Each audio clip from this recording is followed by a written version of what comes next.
Obed vaqti ham bo'lib qoldi. Qorning ochib ketgandir.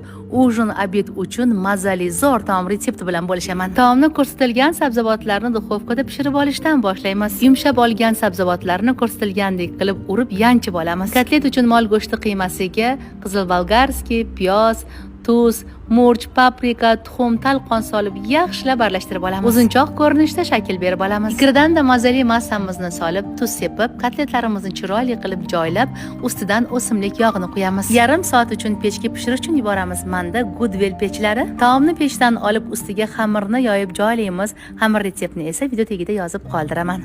Xamir ustiga tuxum surib, sedanalarni sepamiz. Qizarib olgunicha pechda pishirib olamiz. O'zimga taom mazasi shunaqa yoqdi. Sizlarga ham tayyorlab ko'rishinglarni maslahat beraman. Mazali taom retsepti tayyor. Retsept yoqqan bo'lsa nodirangizni duo qilib yaqinlarga tayyorlab berib, like bosishni unutmang. Obed vaqti ham bo'lib qoldi. Qorning ochib ketgandir.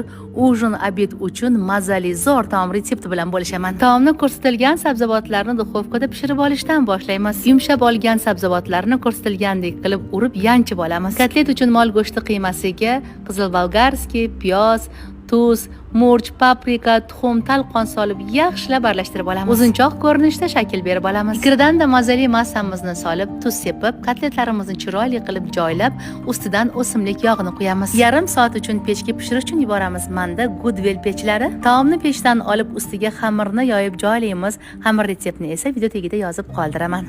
Xamir ustiga tuxum surib, sedanalarni sepamiz. Qizarib olgunicha pechda pishirib olamiz. O'zimga taom mazasi shunaqa yoqdi. Sizlarga ham tayyorlab ko'rishinglarni maslahat beraman.